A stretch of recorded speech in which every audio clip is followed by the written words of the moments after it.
Hello YouTube. I was going to make this video as I was when I woke up this morning, which was with a big kind of dreadlocky rat's nesty hairdo and horrible skin and my lazy eye being very apparent without eye makeup on. And then when I went to record this video, I suddenly felt kind of seized by panic that you would see me as I am, my flaws as I am, and know that secretly I'm an ugly person. Secretly. Now that's interesting, because a lot of people perceive me to be very ugly when they meet me even with full makeup on, and then a lot of people perceive me to be very beautiful with full makeup on. Well, some people do anyway on YouTube, and you know, occasionally you have men in real life that are interested in me, that think I'm beautiful, and I believe that they think I'm beautiful. And yet, you know, without the makeup, would anyone find me beautiful? And would I be even more appallingly ugly to those people who think I'm already hideous with makeup on, because I look much different without makeup? So I have my mask on. YouTube, you'll be glad to know. You know, am I pretty yet? Am I pretty yet?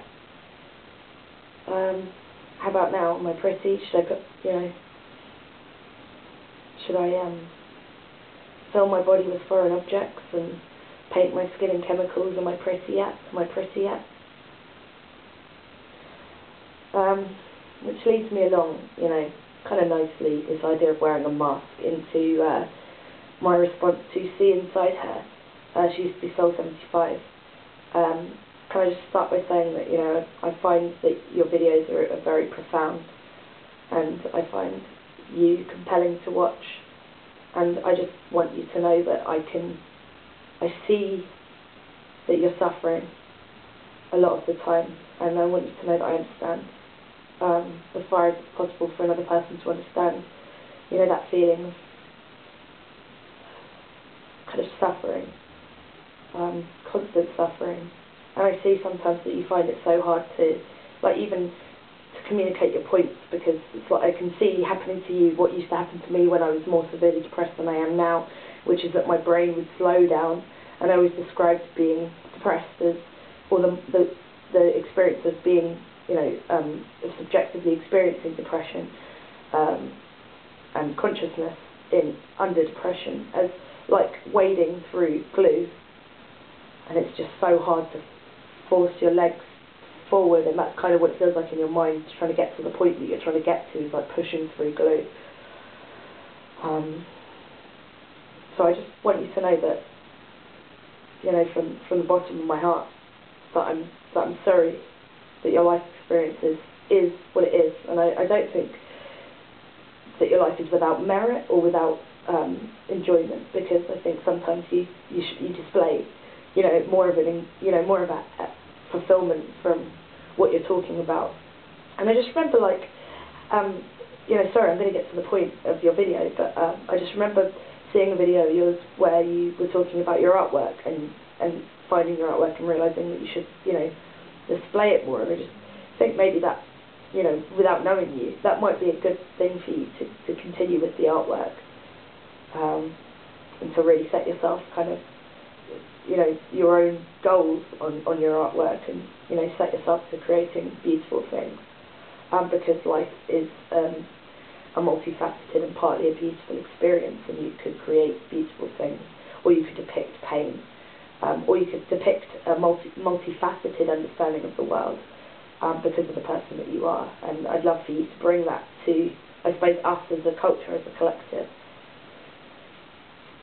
You make our culture richer by contributing your own perspective in that way, and you do make our culture richer by contributing your perspective in videos, and I just want you to know that.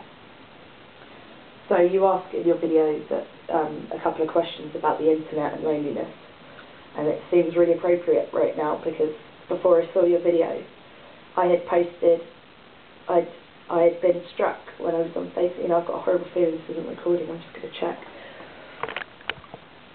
Yeah, nowadays I'm intensely paranoid about the idea that I'm talking to myself, because it actually hurts me to talk about some of this stuff, because it's quite personal to me and, like, difficult to talk about and deal with for myself. So it's feels demoralising when it hasn't been recorded and I'm not able to share it and I'm not able to kind of learn from it by watching it back and that kind of stuff. I don't feel experiencing pain anymore. It's helping me very much. I've been experiencing things I feel for so long. It's not, they're getting worse and I'm becoming more insular the more I experience them. It's not working in a cathartic way to consistently dwell in my own shit, to roll around in my own shit all the time. So anyway, I was feeling profoundly lonely, and part of the reason for that is YouTube. I've been reaching out to people on YouTube, and I've been beaten back by a lot of people that I kind of respected and liked.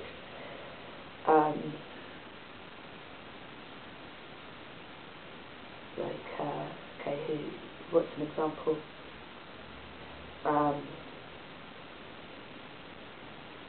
It's not important anyway. My experience has been on YouTube has been quite profoundly kind of lonely, and my kind of real life experience has been quite profoundly lonely, particularly recently, where I've been spending a lot of time in my room, attempting to get myself to care about my degree and work on it. But again, I'm filled with panic that this exam is 5 days away and I have not learned enough and don't even have enough time to learn enough to actually get a significant mark in this exam. So I'm filled with panic at that prospect, but I'm completely immobilised about sitting down to do it. And the reason for that is because I'm feeling quite a profound pain and quite a profound loneliness in my life and quite a profound meaninglessness and pointlessness. And that action is kind of allowing myself to sit still for long enough to do something like revision. It seems, I want to watch YouTube videos and I want to watch crap on TV so that I can, keep my mind moving away from that pain. And if I sit down to do this revision, it's so quiet in my room and it's so lonely in my room, and I feel so intensely anxious that I'm not going to be able to achieve enough and I'm not doing it quick enough and I've just been doing this for 2 hours and I haven't learned enough. That it's actually quite bad for my mental state to do things like that, and my instinct tells me not to. But how do I reconcile mental illness with the goal I've set myself of achieving this degree? Story of my life, how do I reconcile mental illness and me as a negative person with the things that I really feel I want and need out of life? So your video was timely because I was feeling quite profoundly lonely, and just before I watched your video, I pasted it about an hour before I watched your video. I once again misguidedly abused the Facebook, update system. So I've got, a lot of people on my Facebook page from university and, a few very trusted people from YouTube. Because I don't like my real name to get around or my location to get around on YouTube, so I'm trying to keep the two separate. So maybe everyone I know on Facebook are real people that I do know in real life. And I look at the Facebook update stream and I try to reach out as a human being and try to find something relevant to myself. I try to find, what I know to be true, which is that we're multifarious, complicated, complex, contradictory people, all of us, each one of us, and that together we're even more multifarious and contradictory, and yet all I see is complete social cohesion, recognised behaviours, feelings which would fit perfectly into a 90210 episode, and no one seems to be having any, no one seems to be expressing any kind of profound feelings, thoughts, philosophies on Facebook. They seem to just be, talking about inane shit that's going on in their life and building flippant, funny relationships with each other that don't really engage with anything.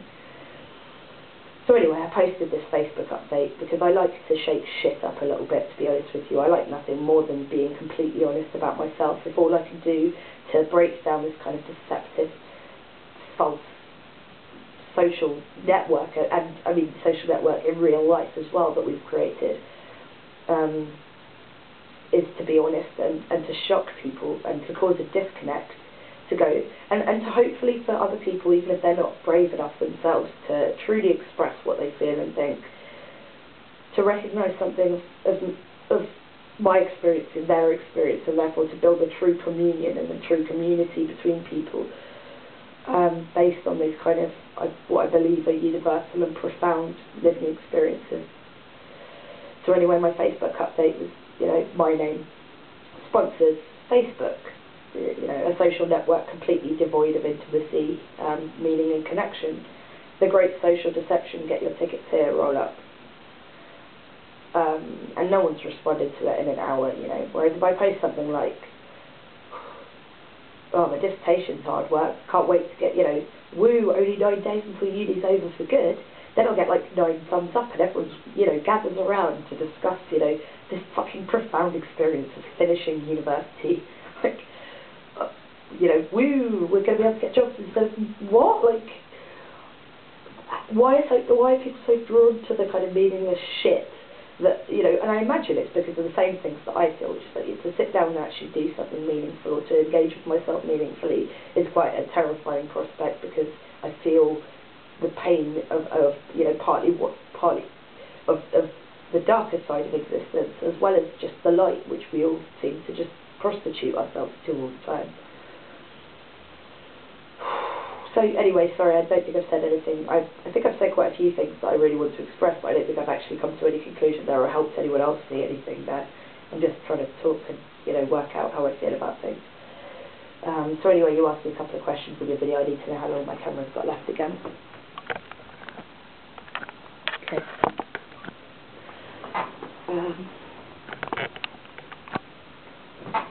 So, sorry, I think I haven't got you again. Well, I've got a couple of sit-ups there and voluntary exercise going on, that's good. So you asked 2 questions. Can increased loneliness kind of lead to a more bizarre personality and behaviour? That is to say, kind of, do you become weirder the more lonely you get? I think that an individual without a community, like, I think that humans are built to be tribal creatures. The reason that we're here today is because we are social creatures. We are social survival strategy. Sorry, our survival strategy was through social networks, communities, families to begin with, and then communities and tribes. And therefore, that a certain part of our mind is geared towards cohesion with the tribe. And that if you don't have a tribe, if you don't engage with a community, which forces you to temper your own behaviours and attitudes to adjust to, the greater needs of that society, and therefore your own and everyone else's survival, yes, your behaviours don't have the same restrictions and the same don't reflect the same platitudes to society that they do if you engage regularly in that kind of community lifestyle. I liken the experience of being quite a lonely person without much community cohesion to kind of floating. Well, to let's say to the autokinesthetic effect, right? The autokinesthetic effect is that if you have a light and another light in a dark room, say you go into a black space and you can see 2 lights, you can roughly estimate, once the second light moves away, how much distance is between the 2 lights, if you know how much distance was between the centre light and the first light, you know how far it is. If you move that light again, because of this first light, you have a frame of reference as to where this light is, and the distance that that light might be away from this one. The autokinesthetic effect is when you don't have a frame of reference, and it appears that the light moves in the darkness, and you have no real sense of how far, or whether or not the light at all has moved, so that a static light can appear to be moving in a dark space. And I think that's an amazing metaphor for my life, that having lost my reference light, i.e. society, I feel to myself like I'm floating back and forth, but the reality is that I haven't moved at all, I haven't developed at all, I've stayed in exactly the same place, and yet I have an illusion of having developed, of having moved, of having travelled. that's my experience of being a lonely person, is not having a frame of reference. I feel like my personality is unstable and shaky and impermanent because I'm unable to anchor myself to other references, because for whatever reason they're not available to me, or they are available to me and I don't perceive them to be available to me. And it's a horrible, horrible feeling having, this is different from having a fluid identity, which I think is a positive thing, is to be encouraged. You don't want to be rigid, and you don't want to be dogmatic in your own identity. You don't want to prevent yourself from developing as a person because it doesn't fit into what you thought you were. You should always be open to self-discovery and to development. But that's only a safe process if you have a kind of solid foundation, and that foundation, I believe, probably comes from, your relation to other things, and you can understand your own development in relation to how your position to other things changes. But of course, within your question is contained a kind of value which, needs to be examined, or operationalised, which is that you say, do your behaviours become weirder? And, weird, the only way to define what a weird behaviour is, like a statistical infrequency, a kind of anomaly to a norm or a stereotype. And there may be something to be said for becoming weirder, because without the constraints of other people's expectations, such as me, I might have found this video more cathartic if I hadn't put on a mask before I made it. But I don't feel like you know me. If you knew me, you would be lying in bed with me with no makeup on and looking like shit and feeling like shit and experiencing profound loneliness. But you're not. You're experiencing me as an individual relating to a community. Me as an individual relating only what I feel is acceptable to relate, etc.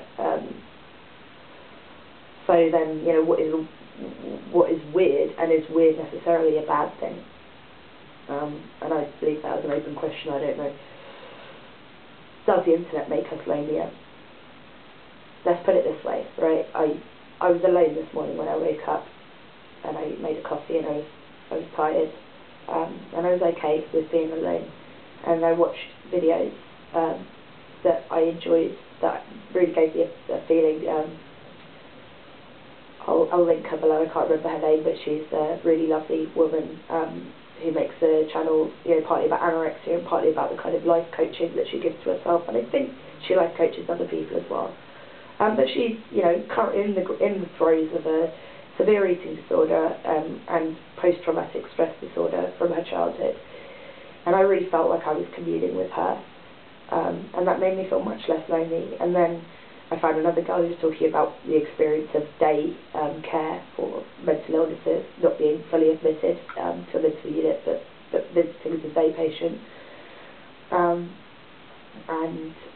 I felt, a profound community with her, and I didn't feel lonely. But then when the community reflected me back at myself, when I was asking a question on a sex-positive video, I wanted to learn more about the stance and learn more from sex workers about what's good for sex workers. I had a woman that had unsubscribed to me angrily because she thought I'd unfairly liked a video that displayed prejudice and stigma against sex workers, telling me that I'm attacking a video for trying to find out, a bit more about it. And so I kind of felt I couldn't really win. Anyway, it felt like I was being unfairly treated because I was on the back of her unsubscribing from me for that cause. I was attempting to develop myself, thinking this is something about me that's caused someone intense dislike, and can I, explore that and find out if that's something I really should dislike myself for. And I kind of had it thrown back in my face, and that made me feel quite lonely. And then, as I say, I went to Facebook, and Facebook was displaying this fucking happy bullshit, happy shallow bullshit, and not a glimpse of real human experience amongst a lot of it. And I felt really, really lonely. So, the internet on the one hand can allow me to have a profound being communing with other individuals that are like me that I might not necessarily be able to access in real life in my local area, or because of things like social anxiety and not feeling able to pursue friendships and conversations with strangers and things, which I feel more able to do through the medium of YouTube. But then also, and it has provided again a social support that I was in dire need of, and I feel like I've learned a bit more, that to feel maybe a bit more proud of some things that I have and some things that I am, because there are other people that I genuinely feel through YouTube relate to me, though they're different people from me, that I have a relation and a community here, however small and however regularly painful and however regularly insufficient it is. I still treasure what I have here. But yes, it's made me lonelier on two counts, which is that I feel when I watch when I watch popular YouTubers, when I watch happy YouTubers, when I watch celebrated YouTubers, I wouldn't have seen otherwise if I was sitting in my room on my own. I start comparing myself, and then I start feeling there's a lack, where I might not have felt that lack if I was creating something, for instance, writing or making music or whatever, on my own and enjoying my own company rather than attempting to kind of reach out to a community. I wouldn't have felt lonely as a result of that. And also because I know that this community is here, I make less of an effort to seek those things in real life, which would ultimately be more satisfying to me.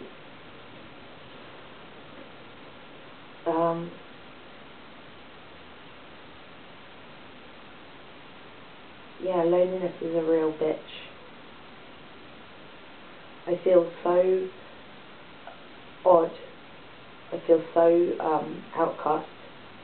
I feel like such a deformed freak because I'm lonely.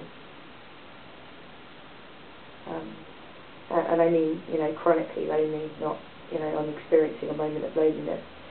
I mean that, I sometimes feel like I can't even commune with my own boyfriend.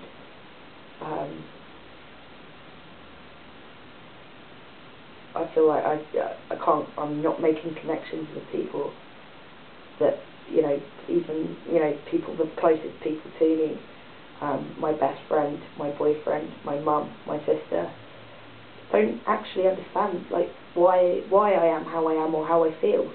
Don't think they do. I assumed that, that I'm not, so much of an oddball that my experiences are completely irrelevant to people around me. I thought the difference between them and me was that I was either able to or willing to express the more profound and introspective elements of my thought processes, and perhaps the more embarrassing or shameful elements of my thought processes, to open public view, because I thought that would encourage other people to display similar kind of, like my mum and my boyfriend and my friends, to display similar kind of shameful or odd, unusual characteristics. But they don't do that.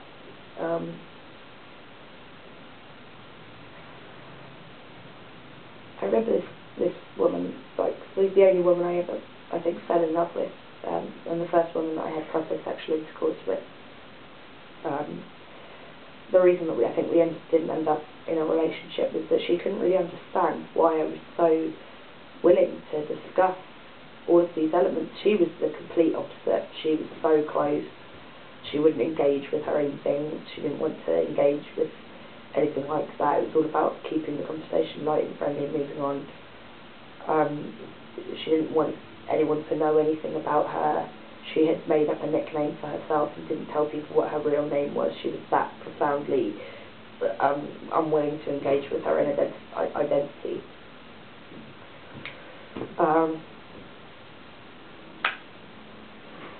I mean, it would have been a damaging relationship for me anyway, but she had gone for it, which I'm glad she didn't in hindsight, but at the time I was quite heartbroken over. I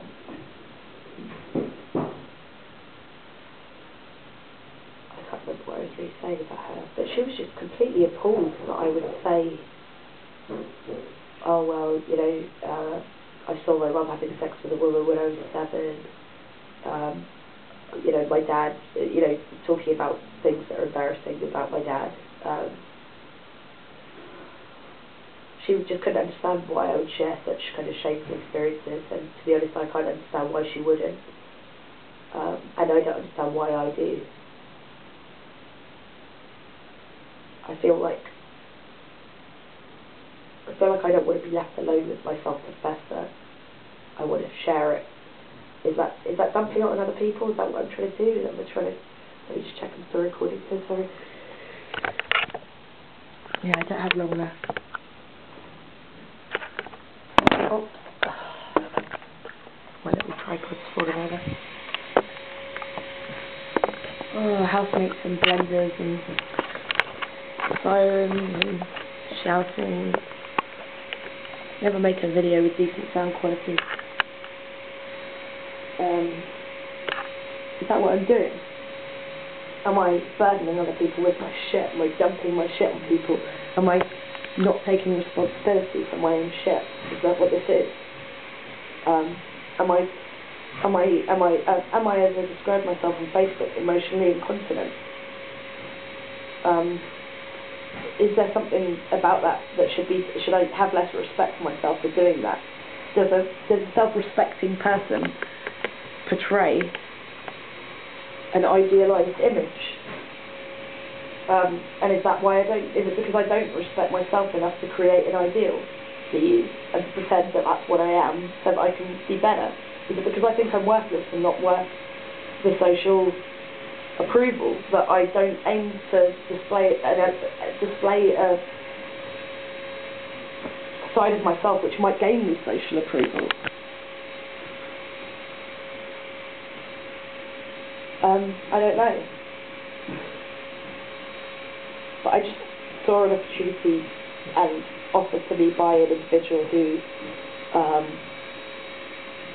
is someone that I definitely relate to discuss the moment of profound loneliness I was experiencing. And I've taken it, and I hope that you, SeaInsideHer, will take something from this. And I'd love to know what you think about it. I'd love to know what everyone thinks about it. God, I'm so sick of the overriding meaninglessness of all of this. It's, all we are is, I'm with Amendum on this one, all we are is just a community of people, you know, yapping our mouths off and never actually doing anything, never actually getting anywhere. I don't mean to misrepresent his opinion if I have, but it seems to me that he has a kind of healthy distaste for mankind as it exists, and I have to make an act. Let's put it this way: I have to make an active. Being that I hate myself and I hate the way I'm treated by society and I hate the way the individuals around me seem to treat me, or the way I perceive the individuals around me to treat me, I have to really make a conscious effort not to dissolve into misanthropy, because there are beautiful things about us, and I've experienced profoundly happy and meaningful and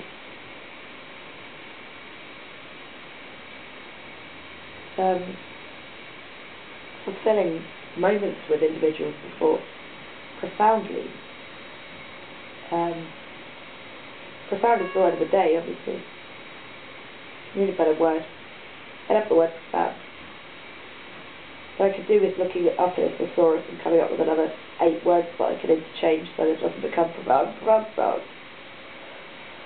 Yeah, YouTube, I feel like shit, I genuinely do. The older I'm getting, the worse it's becoming, the more set I'm becoming in my ways. I don't know what to do to change it. I don't know how to get rid of this feeling of apprehension and fear. And there's nothing you can do about it, and there's nothing I can fucking do about it. And I'm getting to that, you know, really unhealthy point where everything is hopeless. And what can I do about it? There's nothing, you know, nothing seems to change the person I am. I'm always going to be stuck in my own mind. Okay, enough, you know, day-aching for one fucking day. I'm going to go back to sitting on my own, you know, in quarantine from society where I fucking belong. until I can come up with some sugar and spice and all things, no, for you. Apparently that's all we share with each other. Cheers YouTube, hope you're well.